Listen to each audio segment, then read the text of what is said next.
Welcome back to the Scrapking Diaries. As you saw a couple of weeks ago, we had a big fire in the yard. This is just a recap episode about that and the aftermath of it, I suppose. Just standing by a new Tesla sign we've had weighed in. A lot of the comments are about how the batteries will be disposed of correctly and safely in the future, because the lithium-ion things, they've only really come about in the last, say, couple of years. All the technology for like rechargeable items has obviously been picked up in the last few years.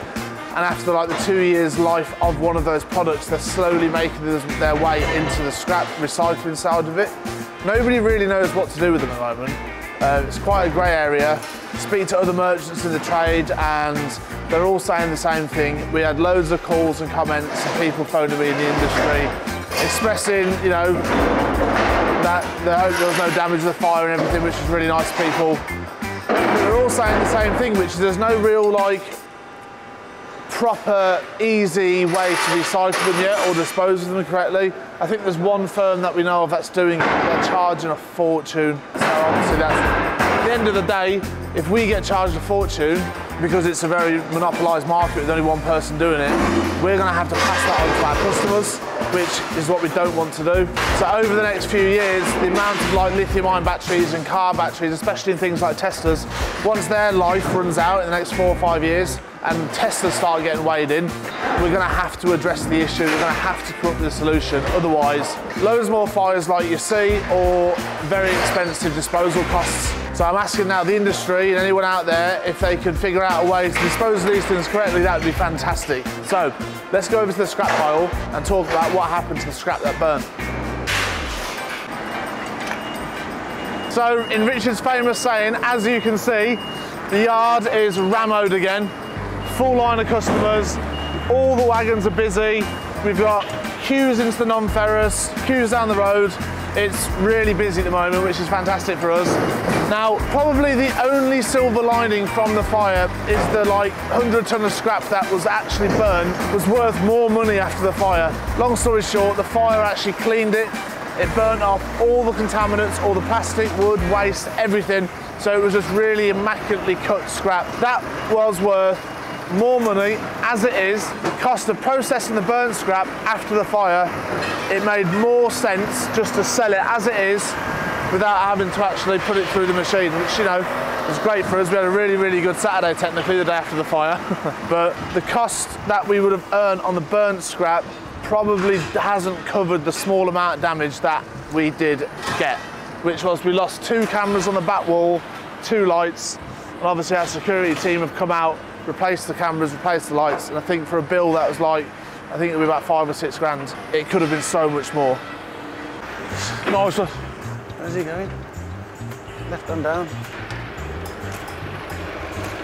You're all right, mate. Straight up there, we'll lift that off in 2 seconds. By the way, logistics.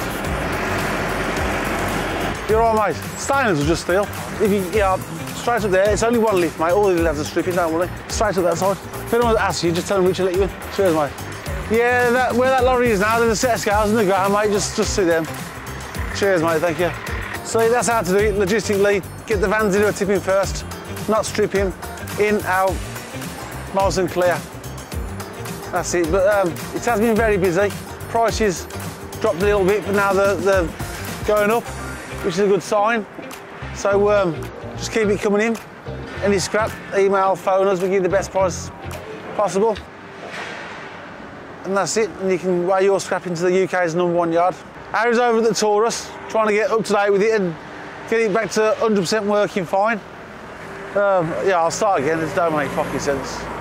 So, it's hay fever season. I'm not wearing these to try and look cool. I've literally got very, very, very bad hay fever. Anyone with any secret recipes to stop it, please let me know. Harry's at the Taurus at the moment, helping Jay get it 100% tip top. So I'll take you around now and show you a few prices. So, update on the Taurus, it overheated a couple of weeks ago. It wasn't detrimental to the machine, but it is something that had to be addressed because it's so new and costs us so much money. It should be running 100% all of the time. I mean, it's a difficult one to sort of blame someone.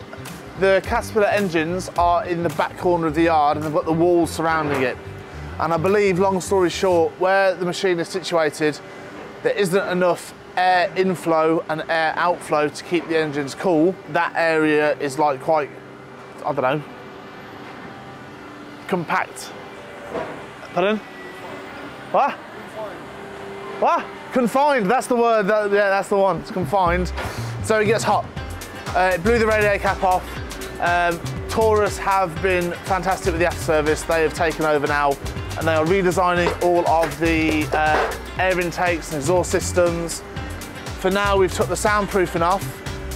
That's gonna be put back on after the exhaust is fixed, basically. And then we can start re-adding the soundproofing and the parts so we can monitor the temperature of it and make sure that it's all working properly again. We cannot buy enough steel at the moment. We are paying for good shearing, £210 a tonne, and for light iron, 180 upwards. That is why at the moment we're so busy, because we're just trying to give everybody really, really good and competitive prices. I wonder if we're still beating the Manchester yard on their shearing price just with our light iron.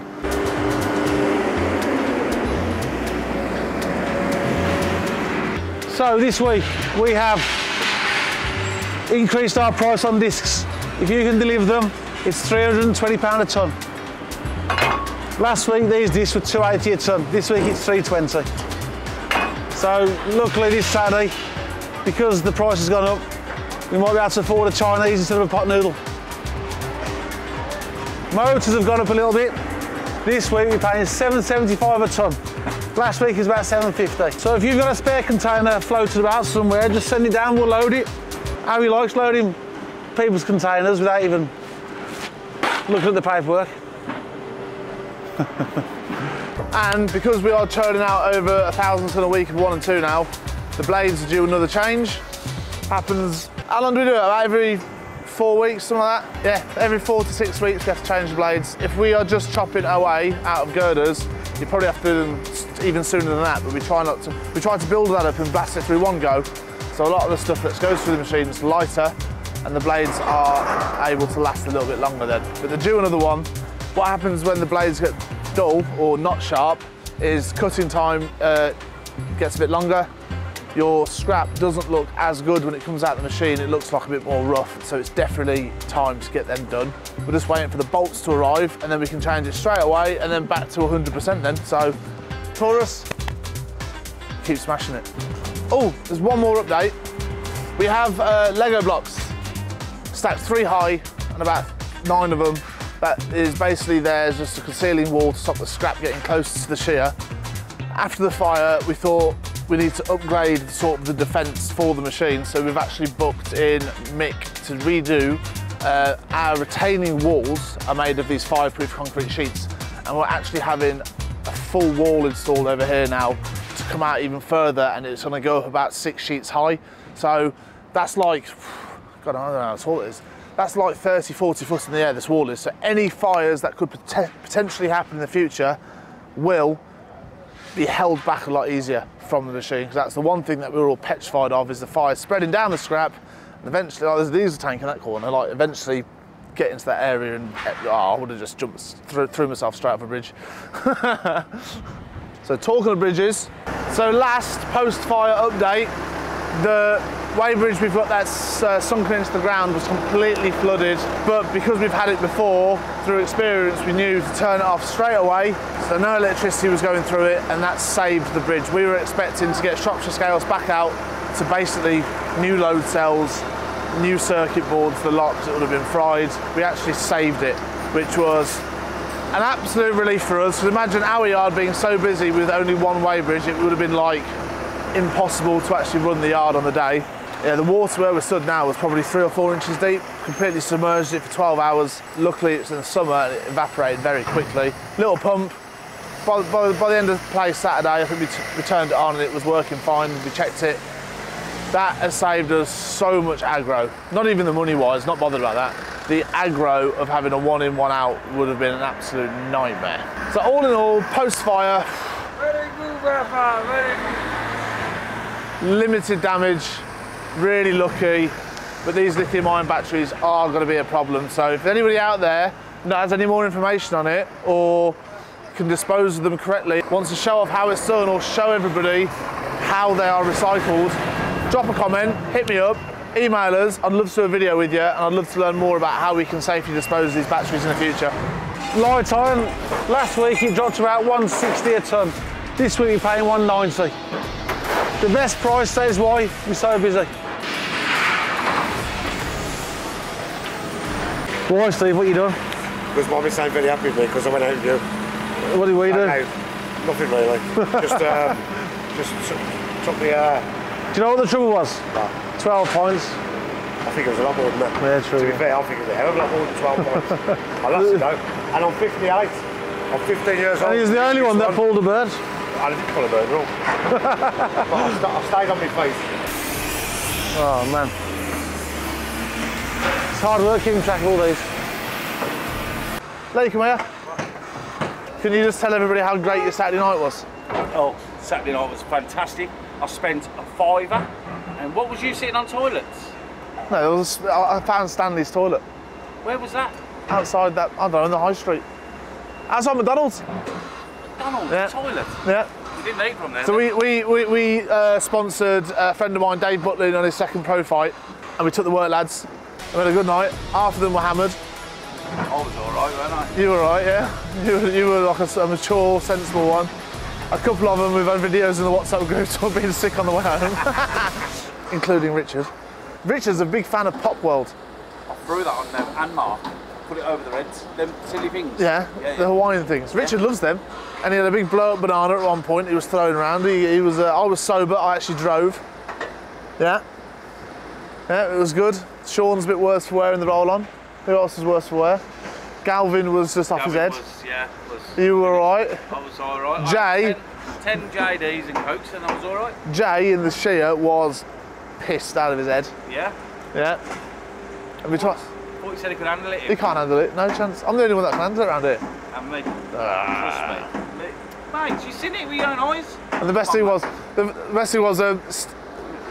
my dad's cousin Steve, who works for us, was sat with Aaron in the table, and a bloke from Geordie Shore was doing a YouTube episode in Pot World in Solihull, and he's gone over to Az and Steve and gone, "Are you two a couple?" And Az looked at him and said, "If you want your f***ing teeth, if you still want your teeth, f*** off."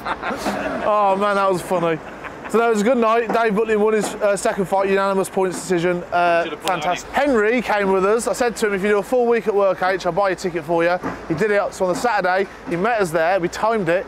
He got to the venue at 7:15. He was thrown out at 8:30, I think. 8:30, yeah. So he did about 75 minutes before he was thrown out. Why? Because it's Henry. That's why. What did you do? Nothing, just being Henry. Just being himself. So yeah, Monday, yesterday, we had about half a staff turn up. Right. Copper has also gone up a little bit. Last week this was about £6 a kilo. Today it's £6.10 per kilo. Maybe a bit more, depends on the quantity that you have. So for your best copper prices, phone us or email us and we'll get back to you ASAP. Times arrived for Harry. He weighed in his bedpan last night.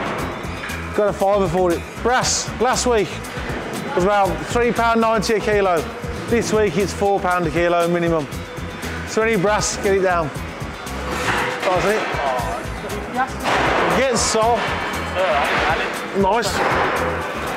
You know, nice. You can't work 4 hours a week and take a nice bit of value home. As you can see, I've not said as you can see a great deal today because I can't really see with eyes like this. Bloody hay fever. Tattoo, man. Yeah. It's really bad. I've sat down all day so far.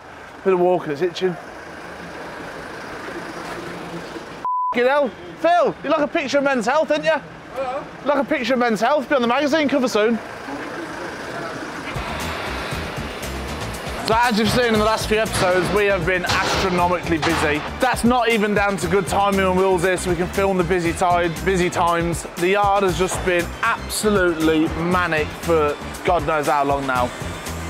Our tonnage turnover has gone through the roof. Since the start of the year, it's been building up quite nicely, but recently it's took a real big upward turn. Just down to things like brass. I know I mentioned brass a lot, but it's quite a difficult material to buy and sell at the moment because the quality is changing so much. what our export buyers are expecting. It's always changing. We had 12 ton in yesterday for merchant. We paid really strong money for it, tipped it off, and we've had to go through it. So I was just going to show you guys now the difference that we class as clean mixed brass and then contaminated mixed brass. So on the floor here, there's probably 3 ton left that we think is clean. We've gone through it with our crane and a few lads have picked all the bits out, and this is clean brass now. Lee, this is lovely clean brass now, isn't it? Yeah. So on this, yeah, that's not. Yeah, turn that round. Look at that, first 2 bits. Oh, So clean brass does not have any contamination on it, including steel, stainless steel piping, plastic, well basically anything that is not brass. So your taps with your stainless steel pipes on the end, that is not clean brass. Your door handles with your bolts and your locking mechanisms inside it, that is no longer clean brass. There's basically 2 grades and it's getting very, very, very strict. Unfortunately, when we buy clean brass off a merchant, for example, we have to give them very strong money for it. It doesn't leave us much room for manoeuvre. If we have to start handballing through the brass that was tipped, it's basically our profit margin gone. So it's quite strict at the moment.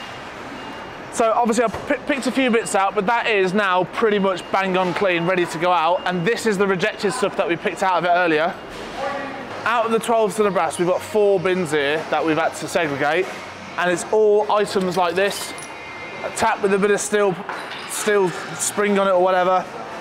Even down to your valves now. Oh yeah, that's not a good one.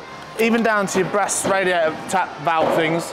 The plastic cover on the top, although the weight on it is minimum, there's no weight to these at all, we will have to clean that by smashing the plastic off.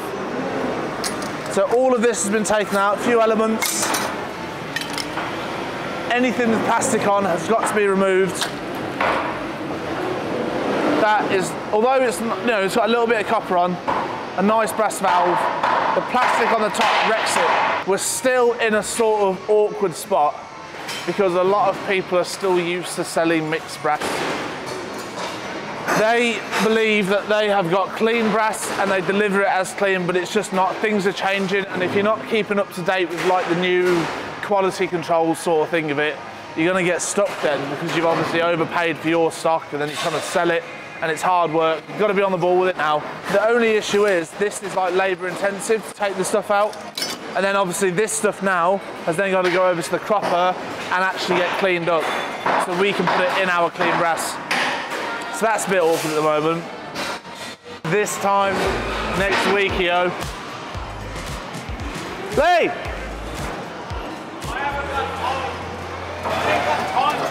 Yeah, you actually never even tipped a few batteries there.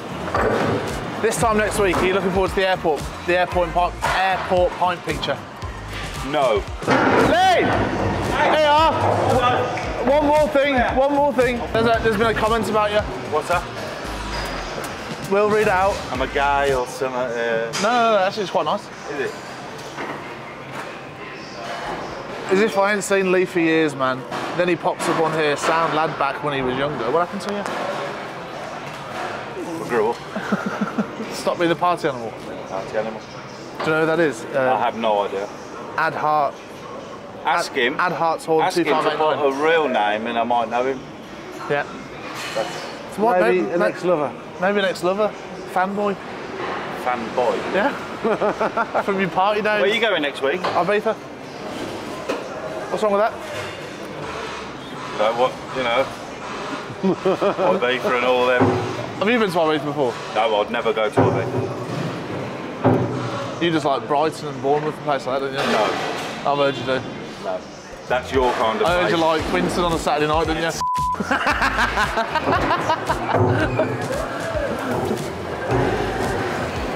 What's this one? What? Have a look. No, I don't want to show you this one. Show me. Richard is the funniest YouTuber in the world, thumbs up. How much that cost you? It's probably a weird bloke, don't worry about it. Matthew Patton 4812. Definitely. You can't insult him, he's a bit nice about you. And what else is after last week? This is about Matt. You need this guy more on your channel. He's bloody amazing and he kills me. Love this dude. And I'm not gay, but I do love this guy. Why do we have a channel, right, about scrap metal and we attract a load of gay blokes? He's heading towards the gay route. Who, Matt? No, our channel. You'll have to tell us the team, won't you? I don't know which direction you're trying to push it, but it's definitely not that. Come on, You'll have closet. to go, Listen, yeah. the only L's in my closet have a V after. Louis Vuitton. Oh, that was good, wasn't it? That's gay. That was good, that was. That's what Santan Dave said at the Louis Vuitton fashion show the other day. That was good, that was. Matt asked very good questions. Always wondered about the slabs in washers. Love all your vids, but this is in the top 3. Woo. And Gary was very good with a broom. Someone else commented saying, hang on, ooh, that's a nice one about me. Great episode, really shows how Harry knows about his business. It's about time, isn't it? What do you mean about time, man? My back aches from carrying it. Where were you yesterday? Yesterday? Where are you going tomorrow? I'm going to London tomorrow to celebrate my first wedding anniversary with my beautiful wife, who's carrying my child. We're going to have a nice romantic weekend down in London. A few strolly steps. She can't drink, so we bed till 10 every night. Right. You can. I can't drink. All I want to do is just get hammered and stare at the wall. Come night clubbing, babe. No chance. What else we got? How much did Matt get in the end? He did text me actually, because we left, didn't we? We left to go and terrorise pews. Right. Okay, so last episode when Matt did his tassing with us, he weighed off. Where is it? I think it was about 438 quid. I think is what his ticket came to on that video episode, which was good. That's a lot of money in this. And considering that he only described it as a throw-on load and you didn't have that much to strip, prices are high. Doesn't take a lot now to get a few hundred quid worth of gear in. Charlie. Any more, Will? Oh. You just picked the best ones, didn't you? Oh, what's this? Oh. Well done, Larry. Oh my God, man. Larry and Gary. Larry, Gary and Harry. It's hot in here, isn't it? I'm sweating. This is what to be one of the best episodes I've seen so far. Nice. You coming back later? Taking it to the BMRA? No. Matt is a natural in front of the camera. At least Dumb and Dumber now have a video to study of how to speak better in front of the camera. Well, I think I'll do all right. Well, you struggle a bit, but I do struggle. In fact, if Matt's that good, you should get Matt to do it with you. Honestly, I've tried for 2 years. It's very difficult. There you are. You can have Matt now. You quit it? I'm done.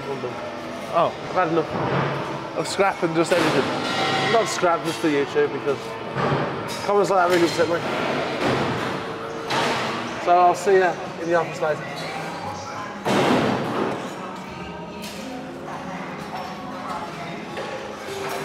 So on that bombshell, don't forget to like, share and... Oh, it's not there. Subscribe. And we'll see you in another episode next week. You're all right, mate? Yeah, I think Rich has finally done it. He's had enough. So what I need you to do is come and help me do the YouTube channel. And maybe the first episode is the, call you say, the Tats King. Takes the Scrap King out, tatting. How about that? Yeah? Go on then, let's get it in the diary, let's find a date and make it work. See you in a bit.